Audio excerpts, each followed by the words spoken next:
Hello everybody, this is Digraj Singh Rajput. Welcome to magnet brains. इस video में हम क्या पढ़ने वाले हैं? इस वीडियो में हम पढ़ेंगे हु कुड प्रोड्यूस शूज। अब देखिए, बॉक्स में आपको ये बहुत इंपॉर्टेंट डिटेल दी, इसे समझना। हमने देखा हमारी कंट्री में कास्ट प्रेजुडिसेस है, ठीक है, कि मतलब कास्ट के बेसिस पे क्या रहेगा, ये इंसान लोअर कास्ट, ये इंसान अपर कास्ट, ये इंसान के काम ये रहेंगे, ये इंसान के काम ये रहेंगे। इस तरह से हमने सोसाइटी को बांट के रखा था। आज भी बटी हुई है, आज भी पूरी तरह से खत्म नहीं हुई है, लेकिन फिर भी अगर हम समझें, ठीक है, तो अब क्या था कि ये टॉपिक आपको एक इंसाइट देगा। जैसे कभी कभी कास्ट प्रेजुडिसेस ने क्या किया है, लोगों को फायदा भी पहुंचाया है। कैसे, वो मैं समझाता हूं।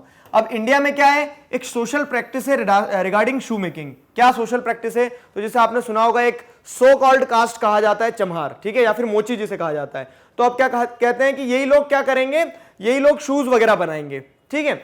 अब क्या होगा, यही लोग शूज वगैरह बनाएंगे। इस तरह का क्या नोशन चलता आ रहा था कि शूज यही बनाएंगे। अब देखो, उसमें शूज बनाने में कारण मैं समझा दो क्या हो, कि शूज जो बनाए जाते थे पहले, आज तो हम देखते तो प्लास्टिक के शूज बन जाते हैं, लेकिन पहले क्या होता था, shoes were made out of leather. Leather कहां से मिलेगा आपको? तो लेदर ऊपर से आएगा क्या? नहीं, लेदर की बारिश तो होती नहीं है। लेदर आपको कहां मिलेगा? जो एनिमल्स जिनकी डेथ हो जाती थी तो उनकी स्किन को क्या किया जाता था, स्किन से लेदर बनाया जाता था, ठीक है। उनकी चमड़ी जो रहती थी वो निकाली जाती थी, तो लेदर, जैसे हिंदी में आपने सुना होगा चमड़े का कपड़ा, चमड़े जो भी है।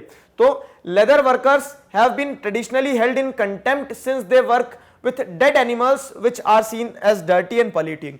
तो अब क्योंकि शू मेकर्स किसी एक स्पेसिफिक कास्ट को बिलोंग करते थे, ठीक है, और वो जो शू मेकर्स का काम होता था वो क्या होता था कि डेड एनिमल्स की स्किन को निकाल के लाना और फिर उससे शूज वगैरह बनाना।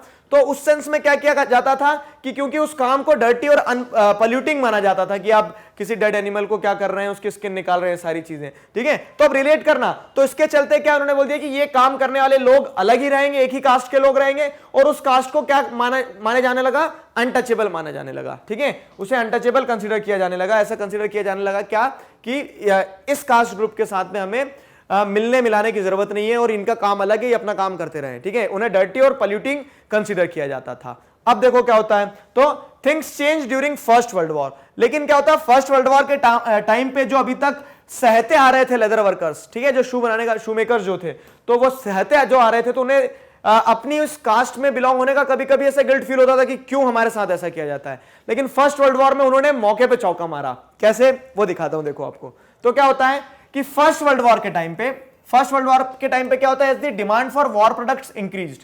वो अब क्या है, देखो, लड़ाई लड़ना है आपको, तो लड़ाई लड़ना है तो आप क्या करोगे, आपको वॉर प्रोडक्ट्स चाहिए रहेंगे। जितनी भी आर्मी, अब हम क्योंकि we were under the control of British at that time, तो ब्रिटेन की आर्मी फर्स्ट वर्ल्ड वॉर में लड़ रही थी, ठीक है, जर्मनी की आर्मी पीट रही थी, अच्छा, ब्रिटेन की आर्मी को।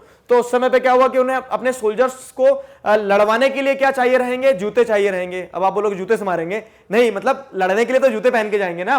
तो क्या चाहिए रहेगा उन्हें, शूज चाहिए रहेंगे, दूसरे प्रोडक्ट्स चाहिए रहेंगे, जैसे बैग्स वगैरह, लेदर बैग्स चाहिए रहेंगे, लेदर शूज चाहिए रहेंगे। अब जब इन सारी चीजों की जरूरत रहेगी सोल्जर्स को फर्स्ट वर्ल्ड वॉर के टाइम पे, अब वो देखो, तो क्या होता है कि ब्रिटेन में जितना प्रोड्यूस कर सकते थे करेंगे वो, लेकिन उनकी अगर डिमांड पूरी जितनी डिमांड है उतना प्रोडक्शन नहीं हो पाया, तो अब वो किस तरफ मोड़ेंगे अपना, तो वो आएंगे फिर इंडिया की तरफ, ठीक है। उन्होंने इंडिया में आने के बाद में जो आर्मी की रिक्वायरमेंट्स थी, उसके लिए उन्होंने बोल दिया कि हमें ये प्रोडक्ट चाहिए, इंडिया से खरीदना पड़ेंगे। अब उन्हें लेदर शूज चाहिए, लेदर बैग्स चाहिए, ठीक है। तो demand for shoes for army increase, demand for the bags increase. अब जब लेदर प्रोडक्ट्स की डिमांड बढ़ी, तो अब सवाल यही उठ के आता है, हु कुड प्रोड्यूस शूज, ठीक है, कौन बना के देगा, वही तो टॉपिक है। देखो, अभी तक हमारी सोसाइटी में, मतलब ये जो कहानी चल रही है, तो सोसाइटी में क्या माना जाता था कि जो सो कॉल्ड लोअर कास्ट के लोग होंगे स्पेसिफिकली, वही क्या करेंगे, शू प्रोड्यूस करेंगे।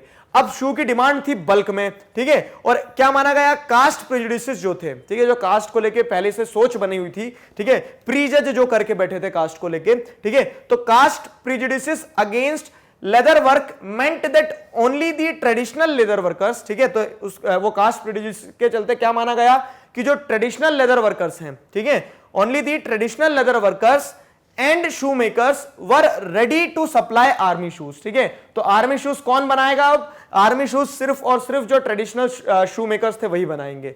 तो इसके चलते क्या हुआ कि अभी तक जो मैंने आपको यहां पे बताया था कि वो गिल्ट फील करते थे लोग, उन्हें क्या करते थे, एक तरह से एक्सक्लूड कर दिया करते थे मेन स्ट्रीम सोसाइटी से। लेकिन अब जब बात आई कि शूज प्रोड्यूस करना है और शूज प्रोड्यूस करने वाले काम को डर्टी और पॉल्यूटिंग माना जा रहा था, तो वो कास्ट तो शुरू से करते आ रही है, तो उन्होंने बोला और करेंगे। तो फर्स्ट वर्ल्ड वॉर के टाइम पे कोई और बना नहीं रहा है शू, ठीक है। अब इंडिया में जब आए सप्लाई के लिए। तो इंडिया में क्या होता है कि जो प्रोड्यूसर्स थे उन लोगों ने वहां पे फिर मौके पे चौका ऐसे मारा, therefore the traditional workers could ask for high prices and gain impressive profit. ठीक है, तो ट्रेडिशनल वर्कर्स जो थे तो वो बहुत हाई प्राइसेस गेन कर सकते थे। ठीक है, वो बोल सकते थे हम तो इतने में ही बनाएंगे, बनवाना है तो बनवाओ, नहीं तो आप बनवा लो किसी अपर कास्ट के इंसान से, जाके बना दे अगर आपके शूज। तो इस तरह से क्या होता है, उन्हें एक मौका मिला। तो हु कुड प्रोड्यूस शूज में आपको एक इंटरेस्टिंग इंसाइट मिली होगी कि कैसे जो कास्ट है, ठीक है, उसमें रिफॉर्म लाने की जरूरत थी, लेकिन जो lower caste so called lower caste के लोग थे तो उन्हें क्या हुआ कि एक समय पे इसका एडवांटेज भी मिला। तो वो मैंने आपको अभी इस वीडियो लेक्चर में समझाया। आई होप यहां तक चीजें समझ में आई है।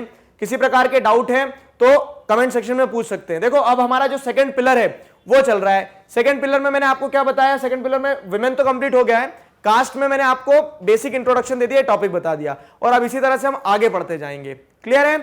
तो यहां तक चीजें क्लियर होना चाहिए, अगर नहीं है तो कमेंट सेक्शन आपका इंतजार कर रहा है। बाकी नेक्स्ट वीडियो लेक्चर में अगला टॉपिक पढ़ेंगे। Till then stay connected, keep learning. Thank you very much.